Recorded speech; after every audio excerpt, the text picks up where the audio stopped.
What's up, guys? Welcome back to another episode of the Tribe Experience podcast. I'm your host, Skylar Kelly, and I'm here with a very important special guest with us today in the house, Mr. Brayden Rhoton. What's up, man?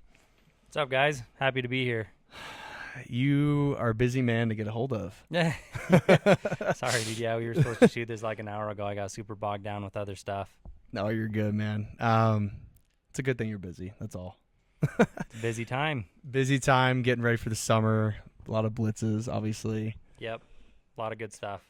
I love it. Well, Brayden, I know a lot of people don't know you, so we're going to give a little bio about you, okay? And then obviously kind of dive right into how you guys started in this industry. It's pretty unique, and you have a lot of skin in the game. You've been here for a while. So a little background about Brayden from, you said Highland, Utah, right? Yep.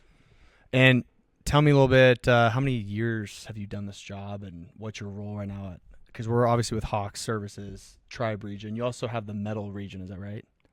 Yeah, I mean, that's what it was, the Mettle Region when I first came over to Hawx, and then a lot of the managers had become regionals. I'd say most of them after this year of the original managers will have their own regions, and so it's just kind of dissolved.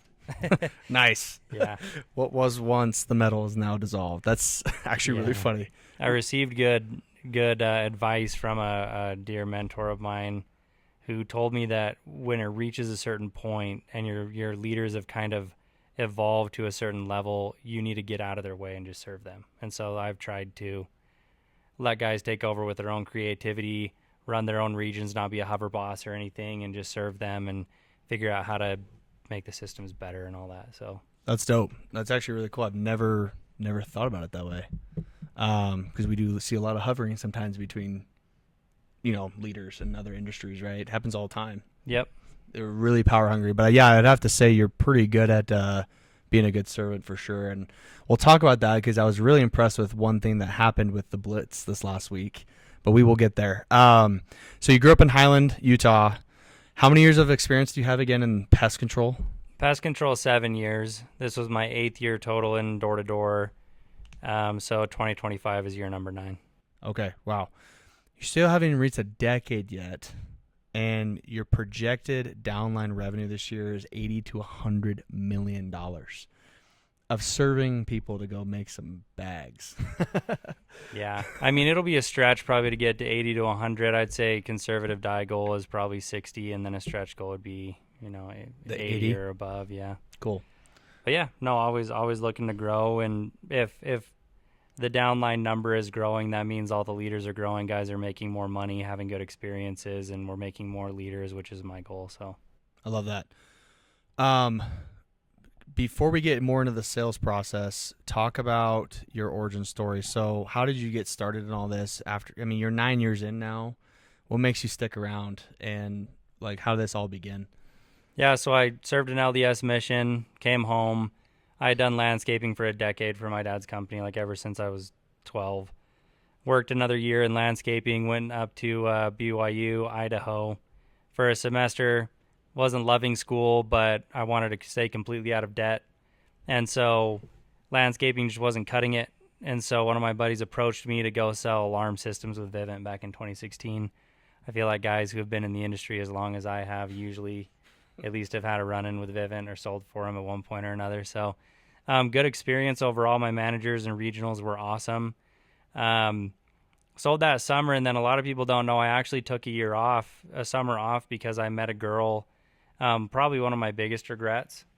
Looking back, I mean, I would just be 1 year ahead if I had sold another year. But yeah, got distracted with the girl, was going to, partner in on my dad's landscaping company. He was still really young. I'm the oldest in my family. So, didn't really work out. He was still wanting to run the ship completely, not really hand things over. So, one of my other buddies pitched me on getting into pest control. And, at that point, getting married, buying a ring, all the things that come along with it, I was about to the end of my reserves from the previous summer and my landscaping money. So decided to go out, give the doors another try. And then in pest control, so my first year at Vivint, I was pretty average as a rookie. I made like 30 grand, right? So nothing special about me. But when I went into pest control, I almost tripled the amount of money that I made compared to alarms. So for years after that, I was always an advocate of pest control over alarms and solar because that's where I started. You hear guys, hating on pest control who are now, they've gone into solar and alarms. So I'm the opposite. I've always been a believer in it. And not only that, but I felt like more reps were likely to succeed in pest control because it is a little bit of an easier sell. And so I got really into team building and recruiting right after it was the summer of 2018. So went from like 2 recruits to 30 in 2019. I just went, completely all in, was super bought into managed that first summer in Houston. And then that team spread into multiple teams after that. And, which, led me to my final summer knocking doors, 2020 COVID year. Minneapolis had teams in multiple other locations. And from that year, kind of spread enough teams to where I kind of, hopped off the doors and went more into a coaching role. That was a year before I came over to Hawx when I was working for a smaller marketing company, where I kind of started to get capped a little bit on my growth, and Hawx was able to offer me the, unlimited growth that I was looking for, and it was a rocket ship from there. That's pretty cool. What a story, man. For context, we forgot to do this. This is on me, but Brayden is the vice president of sales here at Hawx Services. He started the Mettle Region like he explained before, and now he's got so many leaders that they now have their own regions. I don't really know what you would call that, but I guess you're the vice president of the company, most importantly, and then you lead and coach all of the regional managers within the tribe or other parts of the company too, right? What other regions are yours again? So you have the tribe. Who else is yours? So there's Simo's team. He's also going to be a regional like Derek this next year. I don't know if Simo has an official team. It's just his squad. He's been absolutely crushing. Has 180 guys signed. So shout out there. And then Y&R, Michael came over with like 2 or 3 recruits from a different company, same year I did in 2021, and he has absolutely exploded. Yeah. A lot of people have heard of Young and Retired now because he does a really good job with personal branding and promoting his brand and so forth on social media, and he's recruited at a really high level. So really blessed to be working with him. He himself is moving up into a VP role, which is really cool. He deserves it. He's talented. And then Blake Erickson, been a super huge blessing to work with him. He was on his way to becoming a regional actually at Aptiv, and decided to make a crazy, switch, over 100-man switch. That was probably the biggest one along with Tate Breyer from the Grit, but that I've had the privilege of being a part of and helping Blake and Peter and Preston and some of those guys grow 1%, now elevate region has been super cool. They have a lot of really talented high-level guys, really good culture. Then, Michael recruited Tate Breyer, which is the academy, Zach Kornfeld, Jacob Griffith, Caleb Barr, all the other guys, absolute studs, bring a really unique culture. They love to play hard, but they perform at an extremely high level and hold themselves to a really high bar, which is awesome. Yeah, that's amazing. How do you talk to all those guys I'm just kidding. There's no way you talk to them every day. But that's cool. I mean, it obviously shows that you've done so much building leaders, and you're duplicating what you've done into them. And now they're just treating their guys the same. They're just duplicating their region, and it's insane growth. I really personally don't know many other companies who have a region that's going to do anywhere between 60 to 100 million. That's a lot. Do you know anybody in the industry that's that high? I mean, the OGs at Vivint and some of the OGs that have been at Aptiv for double the time that I've been in the industry, I'm sure, putting up crazy numbers. You know, there's always a bigger fish. Like when I hit the 60 million mark, I'm sure I'll find out somebody's doing crazy numbers somewhere else. So the journey is awesome, and comparison can be the thief of all joy. So just got to keep keep my eyes on what I'm doing, you know. For sure. I think if there's one thing I can say about you for all of our listeners and watchers is you're a really humble man, and you put other people first before you. One thing I was really impressed with was we had a Phoenix, Arizona Blitz this last week. We had 60 plus reps out there, really rookie heavy. I think 40 of them at least were rookies, you know. And I've never seen this before, or I've ever heard of this before. Someone who's a vice president and has so much money in the downline that you don't have to be there, but you showed up, and B, you stayed at the Premier Inns with us, the nice ghetto hotel, right? Shout out We're to running the Premier, dude. We did not get any diseases from that hot tub. No, yeah, I mean, that's one of the most ghetto hotels I've seen in a minute. You know, we took it over, dude. We made it legit. We did, and I just have to give you your flowers, man. And I know you'll probably just brush it off, but in a good way. It's like, man, you stuck with the gang for 3 to 4 days. You shadowed so many rookies. You gave advice. You trained. I don't know a lot of people in your position in the industry that would go out and do that and spend that time. So I got to give you your flowers for that, man. People that need to know that context about you, like you're that type of a person and that type of a leader, which is exactly why I figured out why people want to work with you, right? Like, it's because you're that type of a selfless human being. But I am going to stroke your ego really quick. I want you to tell the listeners and the watchers, like, what makes you so different as a regional or vice president of sales in an industry like pest control to where people want to work with you? And I know this is kind of a loaded question, but to the best of your ability, what do you feel like makes you, Brayden Rhoton, so different than everybody else? I mean, we work in a very unique industry. It's full of a bunch of really young guys that make a lot of money. And sadly, money can change people. And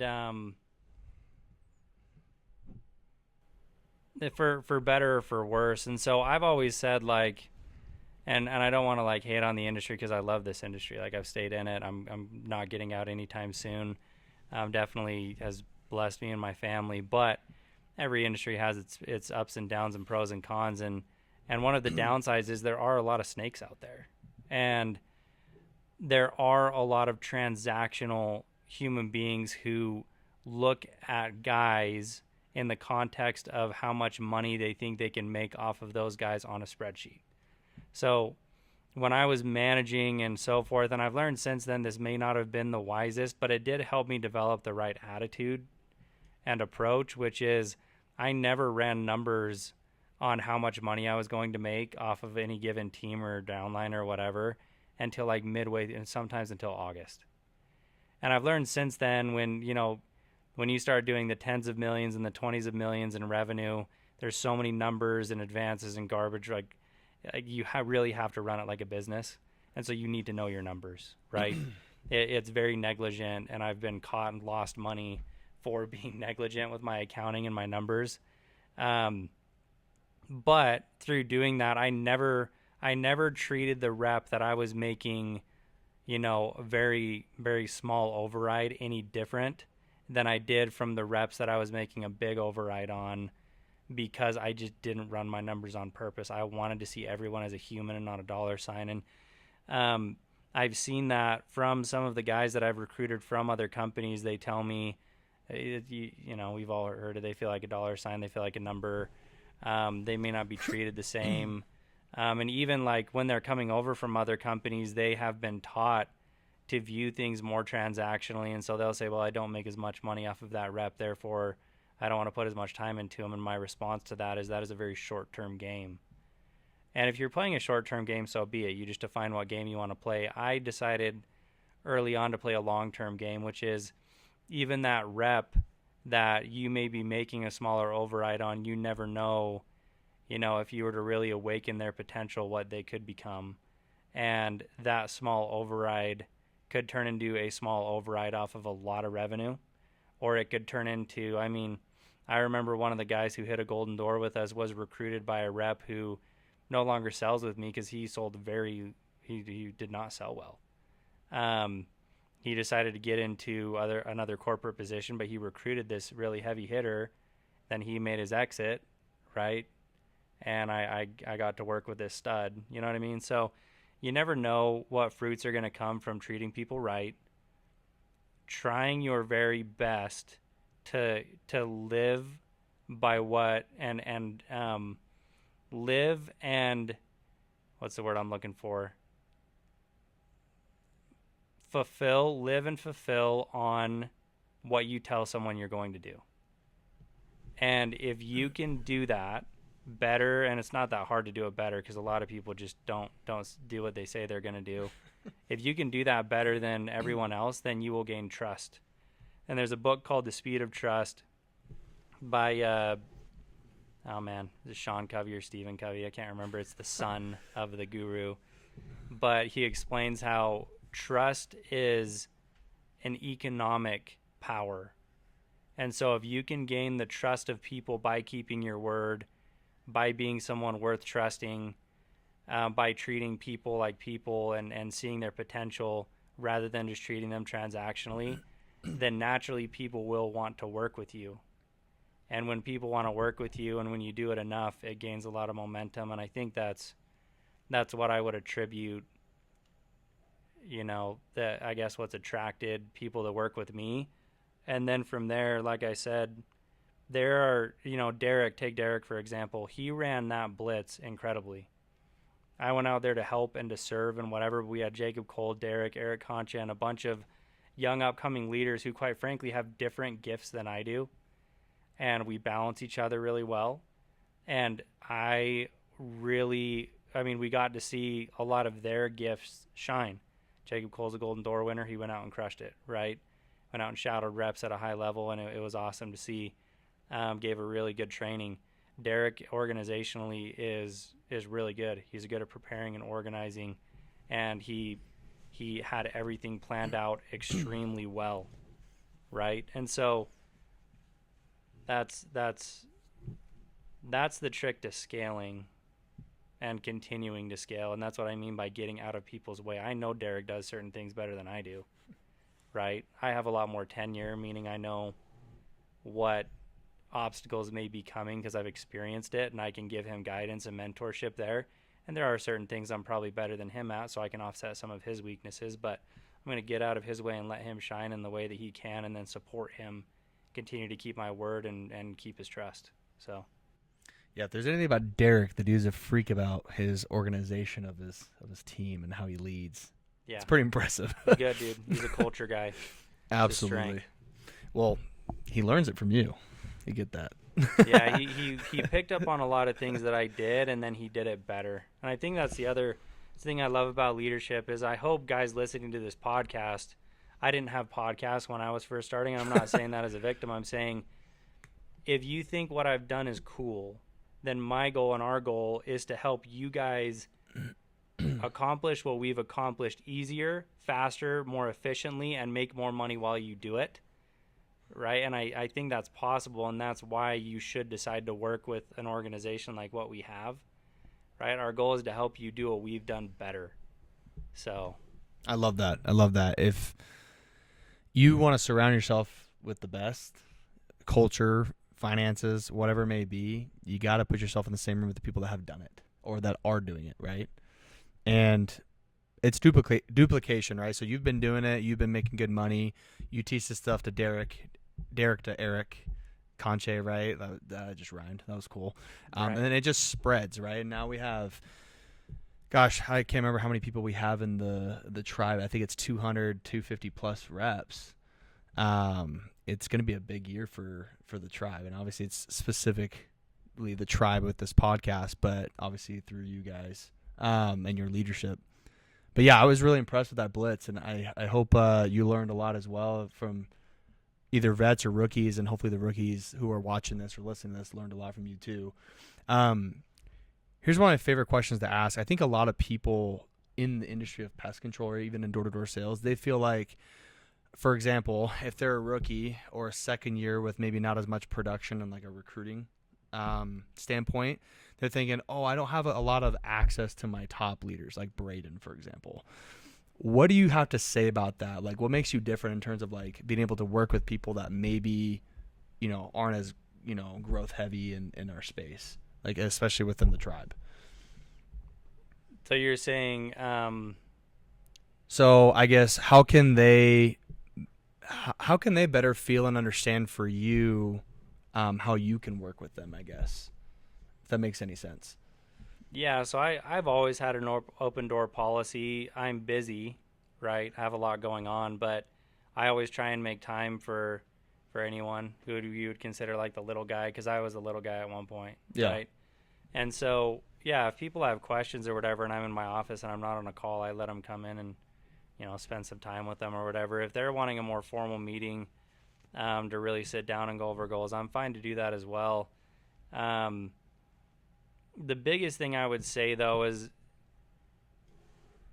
that, like, the difference between the guys who make a lot of money and the guys that just want to make a lot of money but don't end up doing it is, and this is so cliche, but like, I'll sit down with reps and I'll give them advice and I'll give them action items saying, hey man, I'm struggling with recruiting. Okay, what are you doing? We break down what they're doing, reverse engineer the goals of what they're hoping to hit, find the gaps, find where they're gaining, find where their strengths are, and we say, okay, here's your action plan. You are going to get going on Indeed, or you're going to build a personal brand, or you're going to, cold contact DM. Maybe we need to look into getting a VA, like, or maybe you're just really good at contacting people. You need to go spend more time at public gyms and start hitting people up. Like, there's a plethora of ways to do it, depending on the individual. But then the people that, I see that come in and get advice, and we do a one-on-one meeting or a group meeting or whatever, they take action on what is said immediately, and they close the gap between,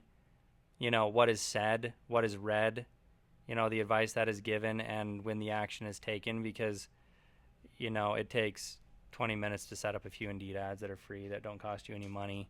And then it takes probably an hour a day to follow up with people who are applying to your job posting. But it's just the question of who can eliminate distraction long enough to take deliberate action to actually do the very simple and basic tasks that it takes. So I don't know if that answers your question. No, it does. And the reason why I asked that question is because I felt the same way, most of my time in this space. It's like, it's really hard to feel like, as someone who is a rookie or second year, like, that person has a lot of experience and credentials in this industry, and it's hard to be able to go in their office and say what's up without them maybe being a little bit more standoffish, because you're that far below the totem pole compared to them. So I think that's one of the coolest things about you, is like, you don't have that ego. Your door's open for anybody to converse or to train with and things like that, as long as, obviously, respectively, you have a little bit of time. Right? I think that makes a lot of sense. Yeah. But dude, I want to step away from that section of recruiting and talk about just kind of your position, but let's talk about like how wrestling was your sport back in the day, how that transitions into door-to-door sales for you, and also team building, recruiting, and coaching. What's the correlation there for you? And you were a big-time wrestler, by the way. I heard you were, state champ? Runner-up. Okay. Yep. Okay. My bad. I didn't No, touchy you're good. subject there. No, it was a loss right in the last few seconds of the match. I was winning, and the guy literally threw me for a fat throw, and I lost in the last few seconds. But I've always thought. And you went to American Fork High School, right? Went to AF, yep. Okay. I definitely learned more from the loss. That loss haunted me because I spent so much time working towards that state championship. More than it did if I would have won, and I ended up going to nationals and doing pretty good at nationals, because you were allowed to go if you placed first or second, and I wouldn't have gone if I had taken state. I just would have put a bow on my little wrestling career and been done. So really good learning experience. But yeah, like, I'd say two things shaped a lot of my approach toward door-to-door sales, and it was wrestling and working landscaping for my dad. Wrestling, I mean, I've always said wrestling is probably the toughest sport you can do in high school, and people may have arguments, but my main thing is, like, take everything that you're doing conditioning-wise in football or track or swimming or whatever, and then starve yourself while you do it, and that's wrestling. Wrestling is psychotic. Yeah, it's like you have to kind of enjoy the a painful journey. There's a coach, I can't remember his name. He wrote a book called Chosen Suffering. It's so good. But he talks about his wrestling career, and then as a coach, I think he coaches Ohio. But you literally choose, a path of suffering to, play in a sport where there's not a big audience watching you. You're not filling bleachers or anything like that at most high schools. I mean, in Iowa you might be, but at least in Utah we weren't. And you're wearing a singlet, which most chicks think aren't attractive, so you're not doing it for the chicks. So it's like, why the freak would you do it? And it's just the personal development that happened for me between my wrestling coach and my dad, who are my biggest mentors growing up, taught me that life is 90% mental, and I still believe it to this day, right? I wrestled with the flu. I wrestled with rolled ankles. I wrestled with there was just no excuses for me, right? And same for my dad. I didn't matter if I didn't feel like pulling weeds. I was pulling weeds for hours, right? I was digging trenches. I was moving rocks. I was, carrying heavy wheelbarrows and mowing lawns. And that was 12 hours a day, 60 days a week, no overtime until I went on my mission. And so that developed not only a good work ethic, but a good relationship with boredom. I was able to run for a really long time without music. I was able to work really long hours in the heat and the sun with very little entertainment, and just kind of learn to deal with it. And so when it came to transitioning into door to door, I'm still into, fitness and working out, but I just transitioned what I had learned in those two aspects of my life and put it into door to door. So that's why to this day, I never have taken an actual formal lunch in door to door. I never did it. I would pack a lunch, usually that consisted of, I still remember, just little turkey wraps. And I would put them in a cooler. If I was being dropped off by a car partner, they would go in a bush. If I had a car, then it would go in my car. I would drink a water bottle I'd eat my lunch at 3 or 4 p.m., drink a full water bottle, usually pee in one of the bottles in my car because I don't want to waste time at a gas station. And I would be off for prime time, right? And so, and I was always knocking until 9:30. I was always on the doors. I was never the most talented salesman. I just outworked everyone, right? And so, anyway, I see that a lot just in general. I see guys who are just absolute brick walls at the gym, but then they have a crappy home life. They can be disciplined in one area of their life, but for some reason they're not able to bring that discipline into other priority areas of their life. And so if you have fitness, your spirituality, your family, and your work that's important, and you can be disciplined in one category, you can bring that discipline into all of them.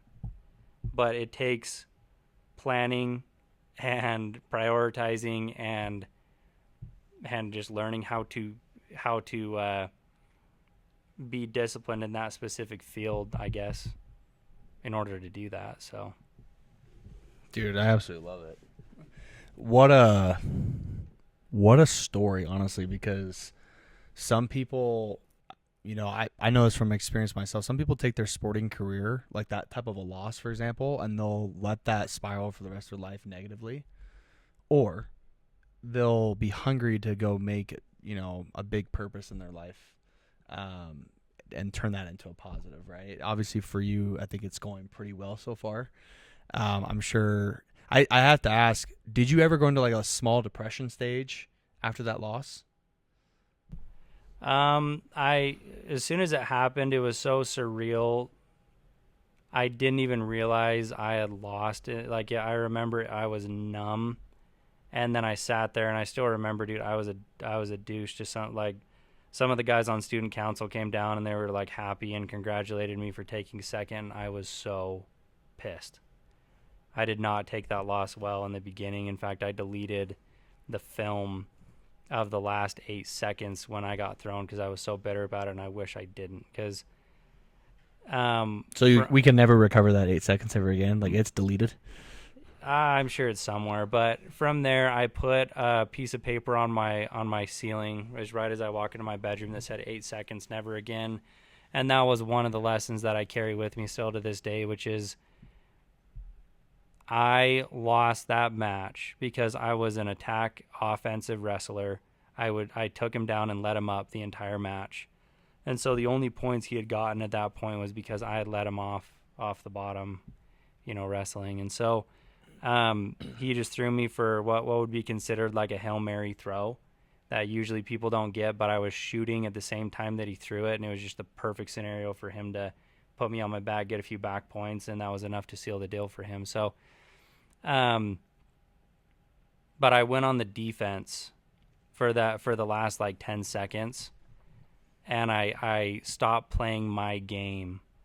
And so, and you hear this a lot, there's another cliche phrase, but I learned from that experience to be a finisher down to the last second. You can't go hard for 95% of the match and then let off for the last 5% and expect to come off victorious. You put yourself at an insane amount of risk. And so Steve Jobs calls that productive paranoia. You've heard all sorts of things, but that's another, I guess, attribute to my success is I just don't let off the gas. I just don't. Like I work all the time. I don't have set work hours. I don't set boundaries very well, and my wife has told me that. But like, if there's someone sitting across from you that thinks that they can outwork me, like, I'll take them up on the challenge because maybe they can work as hard. I don't know, but not outworking me. So I gotta ask, because if you are a workaholic, it reminds me of somebody I follow really well. His name is Hawx Services. Guy loves to work. Guy has no other hobbies but work. Kind of reminds me of you. And to my understanding, you love Hawx Services. You follow him closely as well. I do. Yeah. Big guy. Big He's Hawx Services fan. Yeah. We can learn so many life lessons from him, not just through sales, but just through many life lessons. I really do enjoy listening to him too. But what's the best thing you've ever learned from him that you apply right now? Oh, gosh. I mean, people will hear me quote him all the time. Like, the recent quote that I heard that I really enjoyed, it's that if you have the balls to start and the brains to learn and the heart to never give up, you can basically do anything. So he's a philosopher by nature. He's really good at putting very complex ideas into simple terms in a very short amount of words. And so people gravitate to him because of that. Mm-hmm. But yeah, like probably the thing, especially with you rookies that are going out there, that you'll hear me say a lot, especially when I'm out shadowing people and stuff. This is just it's so applicable to sales, is like you, after that blitz, every rookie on that blitz wanted to be the top rookie, right? And there can only be one top rookie. Now the problem is, and we both know because we've sold multiple summers, until you've sold a summer, you don't know how hard it can get. Absolutely. It's and truly, like, I did landscaping, but sales was a different kind of hard. I couldn't tune out and pull weeds. Like, you are brain going all the time if you want to be successful at it, and that's a different kind of hard. And the rejection and people being rude and so forth, they can weigh on your emotional quotient or capacity or intelligence, however you want to put it. And so until you're there in the trenches, you don't know. But the thing that Hormozy said that I really enjoy is when he was, frat president or whatever, he would put guys through a crazy thing in order for them to, join the frat. Yeah, whatever. Typical hazing. Yep. And when they were in the middle of it, he said, no, like when we were talking about this, because we set proper expectations with all the rookies, but when they actually get out there, it's like, no, when we were talking about all that, when we were saying, you're shooting a video of commitments and you're setting goals and whatever, it was because it's really easy to say you're going to be the top rookie when you're sitting on the couch, but when you're actually feeling hard, right? So when you're out there in the summer, 2 months in, and you're feeling the burnout and so on, that is what hard feels like. That's par for the course. That is when you're actually, like, basically, find out what you're made of, for lack of better terms. And so you'll hear me say that a lot. It's like when someone's struggling, they say, dude, this is just harder than I expected. It's like, well, no crap. This is what hard feels like. You're in it, right? And so if this is what hard feels like, now you understand what it takes to be successful in life, really. Like, There's no secret to it. And so stay in the pocket and get the very most you can out of this experience, because that is when you start, just like at the gym, when you're, the last 3 reps and you're just struggling like crazy to failure, you grow more during those. So when you get into that hard moment, when you feel what hard feels like, that is when the growth begins. And that is so special to watch. As I've been there, and as I've trained rookies, and as I've watched them, and some of them don't make it. They choose to be like Brayden in a state championship match in the last few seconds or whatever in August. They just choose to fall off. And I never did, because I learned that from my state championship match, right? Some of you will have to learn it the hard way. But if you can keep going and make August your biggest month, you have no idea how much that will bless your life. When your marriage gets hard, when your finances get hard, when your health goes to crap, like all this stuff is in our future at some point or another. And Teddy Roosevelt said, "Are you going to wear out or rust out?" And he said, "I would rather I would rather wear out." Meaning he's going to go hard until he can't go anymore, and it takes time to build that capacity. Dude, you got some bars, you know that? You got some bars.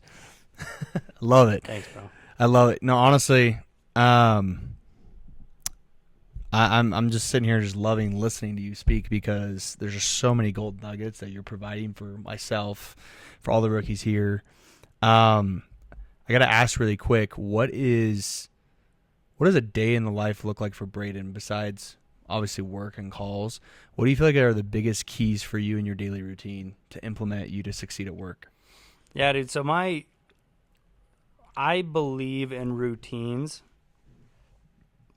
My unique perspective is I am also not beholden to my routine.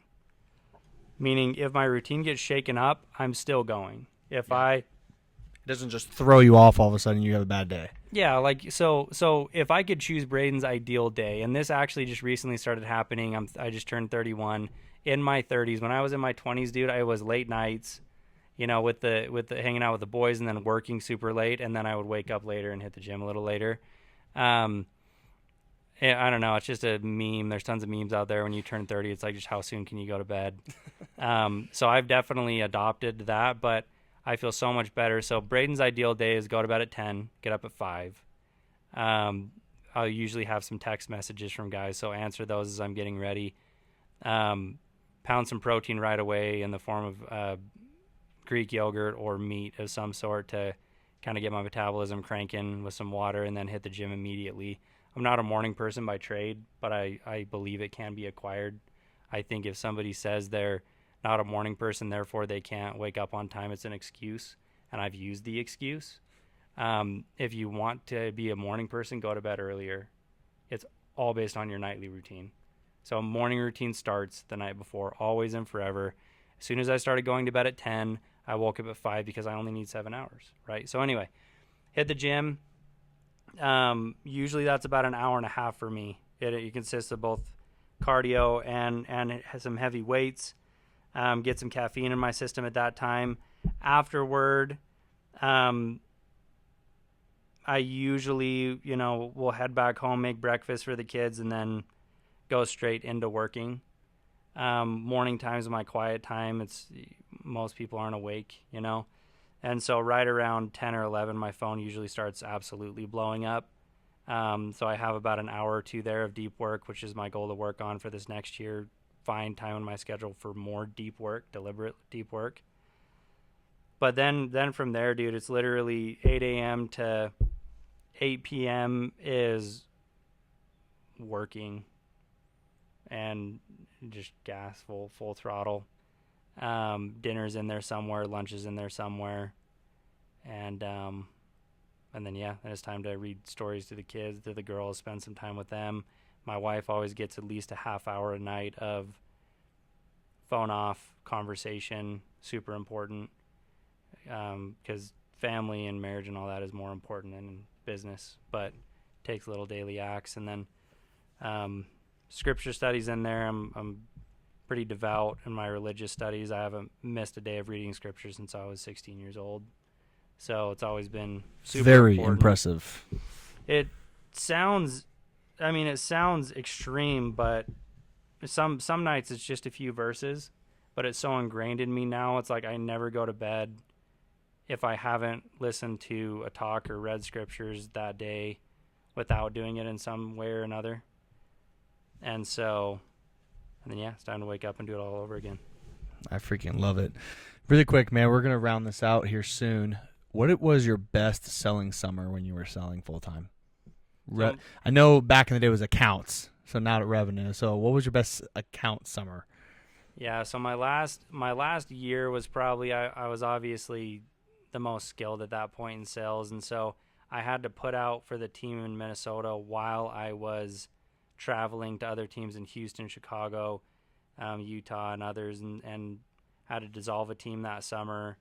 Yes, that summer was wild, but I was able to knock a total of 2 months that summer. I sold $200K in 2 months, and so that would be considered my best summer, throwing down the biggest days.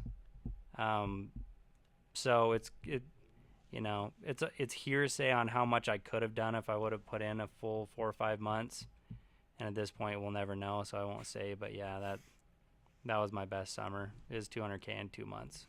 That's still freaking insane, especially because back in the day, like, you had to have had like a $500 to $600 ACV, so you're selling 400 to 500 accounts in 2 months. Does that sound about right?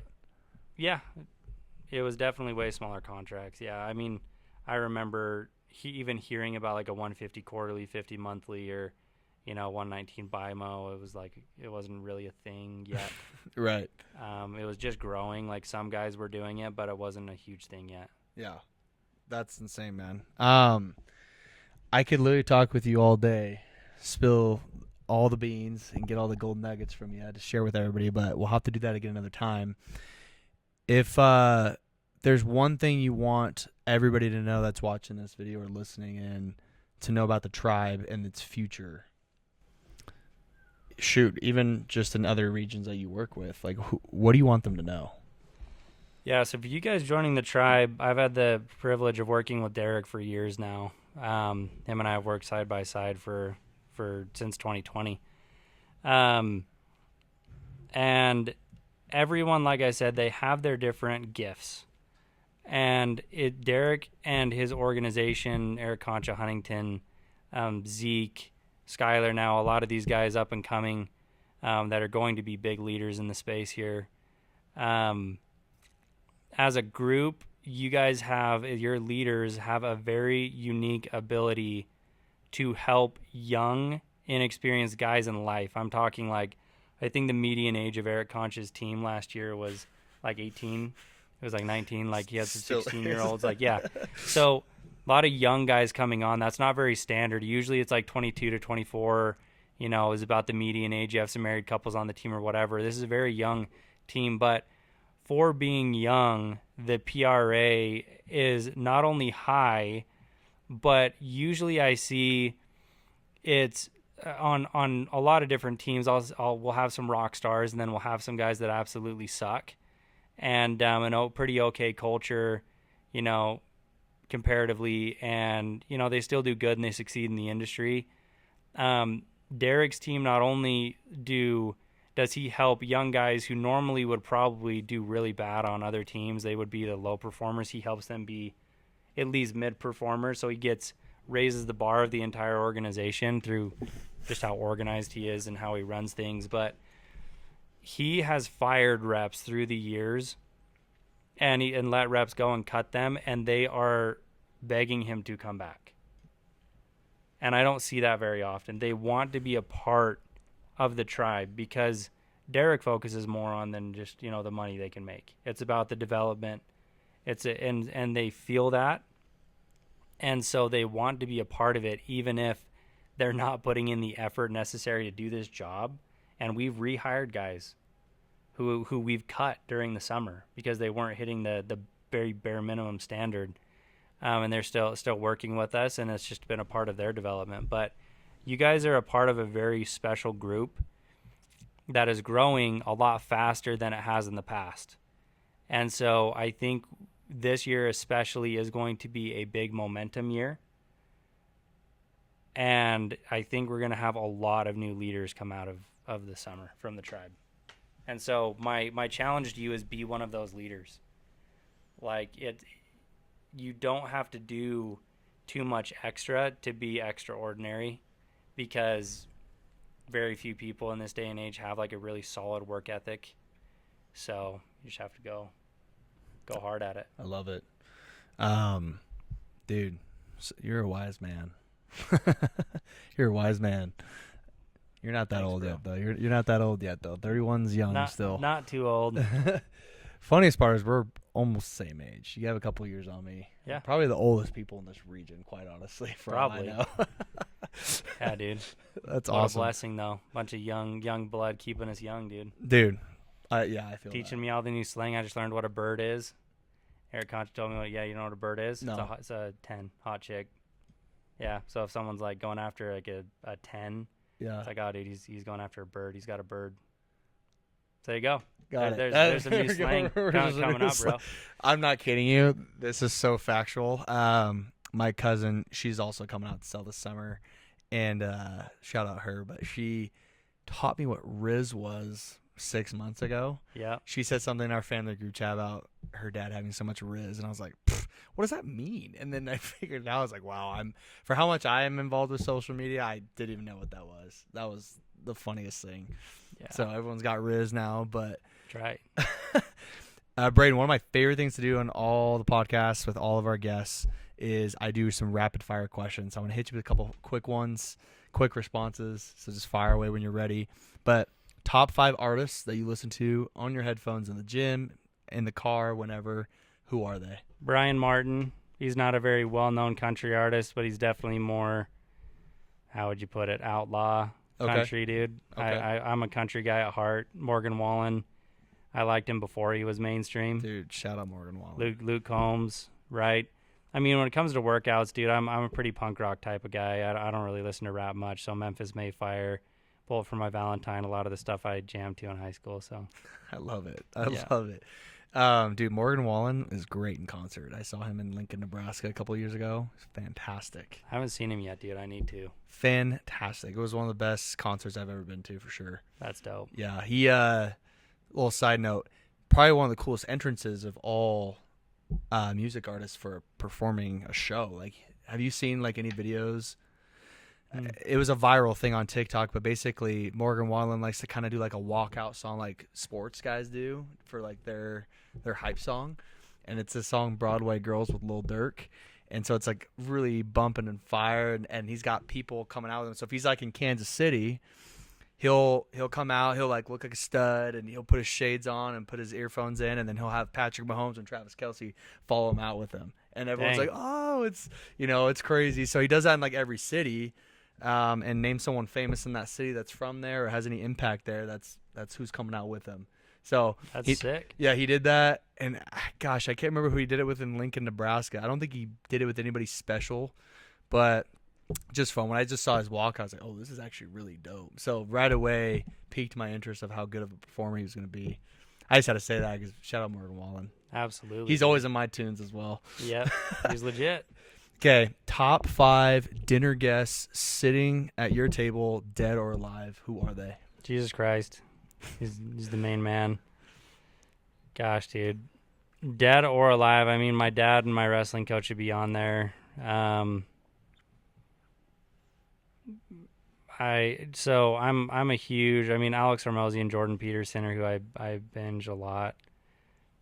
They'd probably be on there, and then it'd just be filled with a bunch of prophets. I'm an LDS junkie. I read a lot of the doctrine stuff. I read a lot of biographies from prophets. I like getting into that stuff. And so, dude, Spencer W. Kimball, Joseph Smith, Brigham Young, all those guys, I'd love to just have a 10-minute, 15-minute conversation with them. Would be insane. So Absolutely, I would agree. Yeah. Like, especially Joseph Smith, it's like, dude, yeah, I want to know more about what happened back in 1820. Yeah. Like literally. Yep. So for anybody who doesn't know, you'll have to figure it out. But yeah, that'd be awesome. Last question for you: if you're a sports guy, I don't know if you like any other sports besides wrestling. If you could go to any sporting event, or any, let's say music, because you like music, any sporting or live music event anywhere in the world, you have all the money to do this. Like, it's the picture perfect setting, and you're front row. Where are you going? What's happening? I mean, UFC fight. Okay. Yeah, UFC fight. I raced motocross growing up too. So, Who's fighting in the UFC fight? Who do you want to see fight? Front row. Khabib Nurmagomedov is probably, and I know he has his BS or whatever, but to absolutely submit McGregor in the second round and then break his leg in the rematch, and then to literally say I am done, and then to have the guy he is training be just a top dog. I don't care who you are, like, you know, and he's a family man. He's good. Like John Jones, crazy talented. Dude, John Jones. I would never let my daughter date him. I would never, like, you know, want to be buddies with him. I'm sure he's a good guy, but, like, very different value set. That me and Khabib, dude, I would love to go swim in, like, an ice-cold Russian river with that guy. Just for the experience. He's legit. Okay. He's a real deal. Okay. So maybe see his fight and then spend some time with him doing a little cold plunge in the Russian River. Of course, bro. Pick his brain at the same time, trying to converse. I don't even know if I can converse with him. Dude. Do a workout with that guy and just try and not die. Be legit. Try not to die. Yeah. I love it. Well, Brayden, thanks for being on here, man. Obviously, we'll have to have you back in the future, give more updates on the tribe. We're obviously in a time right now in January where we're preparing for the upcoming blitzes in the summers. Really quick, do you remember the February blitz that's upcoming for anybody that's interested? The dates? Yeah, so I believe it's the 16th through the 20-something. So it's about a week 10 long. days, yeah, about a week long. Okay. That's Tribe Blitz. I think it's going to be in SoCal, which is a vibe. It's going to be a lot of fun. Probably going to be a really big group. We love big groups. And so I went on a ton of blitzes when I was a rookie. I'm an advocate for them. They helped me a ton. So I would highly recommend, even if you have to get school off, like, take a few days off school, get on the blitz. It'll be worth it. You'll learn more from the blitz than you'll learn from your entire semester of school. Guaranteed. Yeah. And you'll learn more from doing a summer than you will from all 4 years in school. Guaranteed. So, I did not ever want to go to school again after I tried my first summer. Yep. Literally. But still advocate for school, though. You should go get your degree, but yep. Just saying. Yep. Yeah, absolutely. There's just so much more value with what we have, and we know that because of our experience. But, dude, thanks for being here. Really quick, also, like, if anybody's ever interested in working with you one-on-one, I don't know if you do any personal coaching at all besides your role here at Hawx, or if they want to come work with you here at Hawx and be part of the tribe, how can they contact you? Are you more like a text guy? Do you like DMs on Instagram? Either way, however you want to get a hold of me, DMs on Instagram, texting, whatever. Cool. What's your Instagram again? I think it's just my first and last name. Yeah, Brayden Rhoton. Yeah, I think cool. so. Yeah, we'll leave that in the description for everybody to hit you up. But yeah, man, thanks for being on here. And guys, thanks for being here for another episode of the Tribe Experience podcast with Brayden Rhoton, our vice president at Hawx and our headmaster, per se, of the tribe. And we'll see you guys in the next episode. Peace.